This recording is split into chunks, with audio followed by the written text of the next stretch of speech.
ଆରେ ସୋନା ତୁ କ'ଣ କରୁଛୁ ସୋନା? ଚିପ୍ସ ଖାଉଛି। ଏଇ ଭାଇ ଖାଉଥିଲା ତ କେତେ କଷ୍ଟରେ ମାଗି ମାଗି ଏଇ ଦିଟା ମିଳିଲା। ହଉ ଠିକ୍ ଅଛି। ଆଜି ଏ ବର୍ଷା ପାଗରେ ନା ଖିଚୁଡ଼ି ଖାଇବା ପାଇଁ ଇଚ୍ଛା ହେଉଛି ଜାଣିଛୁ। ତ ତମେ ତାହେଲେ ଖିଚୁଡ଼ି ବନେଇବ? ହଁ ଯେ କିନ୍ତୁ ଘରେ ତ ଘିଅ ନାହିଁ, କ'ଣ କରିବା? ଏଇନେ 100 ଟଙ୍କା ନେଇଯା ଆଉ ଘିଅ ଆଣିବୁ। ହଉ ଯାଉଛି, ବାକି ଖାଇସାରେ। ହଉ ଠିକ୍ ଅଛି, ଜଲ୍ଦି ଖାଇସାରେ ତାପରେ ଯାଇକି ଆଣିବୁ ହେଲା। ହେଇଗଲା ଖାଇବା।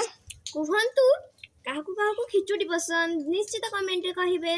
ତାହେଲେ ଯାଉଛି। ହଉ ଠିକ୍ ଅଛି, ଯା। ଆରେ ସୋନା ତୁ କ'ଣ ଖାଲି ହାତରେ ଆସିଲୁ? ଆଉ ଘିଅ ଡିବା କାଏ? ମାମା ଘିଅ ନା ତାଙ୍କ ଦୋକାନରେ ଥିଲାନି। ତାଙ୍କ ଦୋକାନରେ ଥିଲାନି? ତାହେଲେ ମୋ ଟଙ୍କା ମୋତେ ଦେଇଦେ, ମୁଁ ଯିବି ମାର୍କେଟରୁ ନେଇକି ଆସିବି ହେଲା। ମାମା ଟଙ୍କା ତ ନାହିଁ। କ'ଣ ହେଲା ଟଙ୍କା?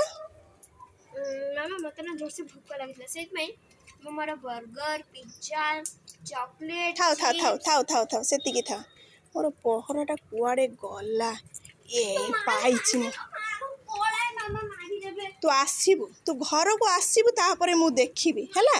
100 ଟଙ୍କା ଖର୍ଚ୍ଚ କରିକି ପଳେଇ ଆସିଲା, ଆସିକି କହୁଛି ମୁଁ ଏଇଟା ଖାଇଛି ସେଇଟା ଖାଇଛି। ତୁ ଆସିବୁ ଘରକୁ।